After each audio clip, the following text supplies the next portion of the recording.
हमें बचपन से ही अपने परिवार, समाज, संस्कृति और धर्म सम्मत आचरण से प्रेम करना सिखाया जाता है। बेशक हमारे सपने भी होते हैं, सारा आकाश होता है उड़ने के लिए। क्या होता है जब यही परिवार, यही समाज, यही संस्कार हमारे पैरों में बेड़ियां डालकर हमें उड़ने नहीं देते, जमीन पर खींच लेते हैं। नमस्ते, मैं हूं सुदीप्ता। मसाला चाय पर आपका बहुत सारा स्वागत करती हूं। राजेंद्र यादव का लिखा उपन्यास सारा आकाश हिंदुस्तानी युवाओं से उनके हिस्से का आकाश छीन लेने की कथा है। कहानी यूं है कि समर, जो अभी शादी के लिए मेंटली प्रिपेयर नहीं है क्योंकि वो आगे पढ़ना चाहता है, कुछ बनना चाहता है, परिवार वाले उसकी शादी करा देते हैं, जैसा कि अमूमन हमारे यहाँ परिवारों में होता रहता है। प्रभा पढ़ी लिखी है, सुंदर है, लेकिन ये नवविवाहित जोड़ा आपस में बात ही नहीं करता। दोनों साथ रहते हैं, प्रभा समर का सारा काम करती है, लेकिन दोनों बिल्कुल चुप। इस चुप्पी की ठोस वजह तो नहीं दिखाई देती, लेकिन जब आप उपन्यास पढ़ना शुरू करेंगे तो आप धीरे धीरे समझ पाएंगे कि किस तरह हमारे सामाजिक आचार व्यवहार के नियम, रिवाज और लिहाज के संस्कार दोनों का एक दूसरे से बातचीत करना और भी मुश्किल कर देते हैं। ये जो कहानी है 50 के दशक में लिखी गई, यानी वो जो समय था वो आज़ादी के तुरंत बाद का था। आज़ाद भारत का एक जोशीला नवयुवक जिसके सामने बड़े ऊंचे आदर्श हैं, जो जीवन में कुछ करना चाहता है, नारी को जो अपने मार्ग की बाधा समझता है, वो स्त्री की छाया से भी दूर रहना चाहता है। लेकिन वही पुरुष शादी की दूसरी रात स्त्री द्वारा स्वयं आकर अभिवादन या सत्कार न करने से नाराज है। उसका पौरुष आहत होता है। यूं तो वो स्त्री पुरुष के समान अधिकारों में विश्वास करता है, लेकिन शादी के बाद जब बिना बड़ों से पर्दा किए वो अपनी पत्नी को घर भर में घूमता हुआ देखता है तो यकायक वो उस दृश्य को पचा नहीं पाता है।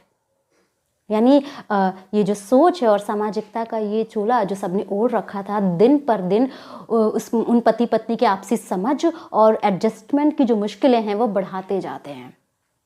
लेकिन एक दिन ऐसा आता है जब ये अबोला टूटता है, प्रेम जीतता है, और तब शुरू होती हैं असल मुसीबतें, जो हमारे सामाजिक परिवेश, हमारे पारिवारिक ढांचे और हमारी निरर्थक होती जा रही परंपराओं पर सवाल उठाती हैं। और उपन्यास पढ़ते वक्त मुझे बड़ा आश्चर्य होता है कि ये सवाल जो इस किताब ने उस दशक में उठाए थे, जो आज भी इतने प्रासंगिक हैं, ऐसे समर जैसे हजारों युवा जिन्हें आज भी हम अपने आसपास देख पाते हैं, ये सवाल क्यों नहीं उठाते? इन्हें लेकर वो उतने मुखर क्यों नहीं हैं जितने होने चाहिए?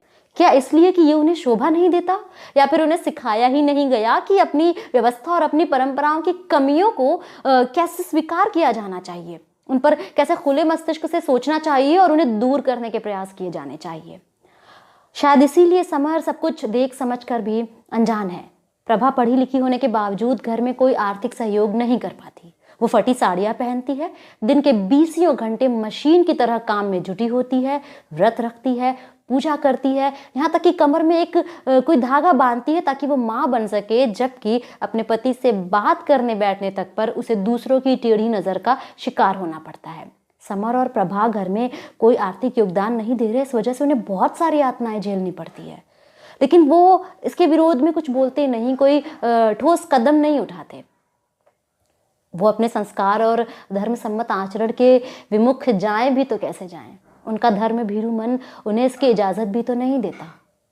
भूल जाइए उन किताबों को जो निम्न मध्यम वर्गीय परिवार की समस्याओं या संयुक्त परिवार की समस्याओं पर आपने अभी तक पढ़ी है। सारा आकाश उन सबसे अलग है। ये सिर्फ समस्याओं की ओर इशारा नहीं करती, बल्कि हमारी व्यवस्था में इनबिल्ट उस सोच को करीब से देखने की नज़र पैदा करती है जिसे हमने अब तक अनदेखा किया है।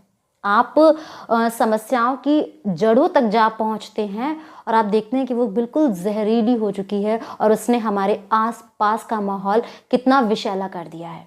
आप कह सकते हैं कि कमॉन, हम 21वीं सदी में जी रहे हैं, अब ऐसा नहीं होता। अब ऐसे कपल्स कहाँ हैं जो आपस में बात ही ना करें, और अब तो लोग आवाज़ उठाते हैं। लेकिन जब आप सारा आकाश पढ़ेंगे तो आप उसी सिस्टम को, उसी नेगेटिव जनरेशनल साइकिल को, उसी जनरेशन गैप को अपने आसपास सांस लेता हुआ महसूस कर पाएंगे। उपन्यास का जो अंत है वो आपको कुछ देर के लिए अनिश्चय की स्थिति में छोड़ सकता है। आप आपको ये अंदाज़ा लगाने में वक्त लग सकता है कि वास्तव में क्या हुआ होगा। लेकिन यहाँ एक बात मैं आपको बताना चाहूँगी कि सारा आकाश पढ़ते वक्त मुझे पता चला कि राजेंद्र यादव जी ने इस किताब को सबसे पहले प्रेत बोलते हैं के नाम से लिखा था। वो किताब प्रकाशित भी हुई थी, लेकिन किन्हीं कारणवश वो पाठकों के हाथ में नहीं आई थी। बाद में उन्होंने उसे मॉडिफाई करके फिर से लिखा और उसे नाम दिया सारा आकाश। सारा आकाश के इस संस्करण में, जो राधा कृष्ण पेपरबैक से आया है, मैंने पढ़ा है, इसमें आखिर में उस उपन्यास के वो अंश दिए गए हैं जो इसमें से हटा लिए गए हैं। यानी कि प्रेत बोलते हैं कि शुरू और अंत के कुछ अंश जो इस वाले संस्करण में से हटा लिए गए हैं, आपको इसके आखिर में पढ़ने को मिलेंगे। लेकिन मैं उपन्यास ख़त्म करने के बाद उसकी भयावहता से इतनी विचलित थी कि मैं वो अंश पढ़ने के लिए हिम्मत नहीं जुटा पा रही थी। और मुझे वाकई थोड़ा वक्त लगा खुद को मानसिक रूप से तैयार करने में कि मुझे वो अंश पढ़ना है, क्योंकि जानने की उत्सुकता भी थी कि आगे उन्होंने क्या लिखा होगा। तो मैंने वो पढ़ा और मैं ये कहना चाहूँगी कि उसे हटाया जाना नहीं चाहिए था। उसे तो पढ़ा ही जाना चाहिए, चाहे वो जितना भी विभत्स हो। ये जानना ज़रूरी है। सारा आकाश युवाओं से उनके हिस्से का आकाश कतरा कतरा छीन लिए जाने की कथा है। उन्हें कुछ झूठे सच्चे महान आदर्श थमा लेने और उसके बदले में उनके ख्वाब छीन लेने की कथा। उनके सामने सारा आकाश है, उड़ने का हौसला है, आश्वासन भी, लेकिन पिंजरे का दरवाज़ा कौन खोलेगा? किताब पढ़िए, खुद से ये सवाल पूछिए, जवाब ढूंढिए और निकल पड़िए लंबी उड़ान पर। मेरी शुभकामनाएं आपके साथ है।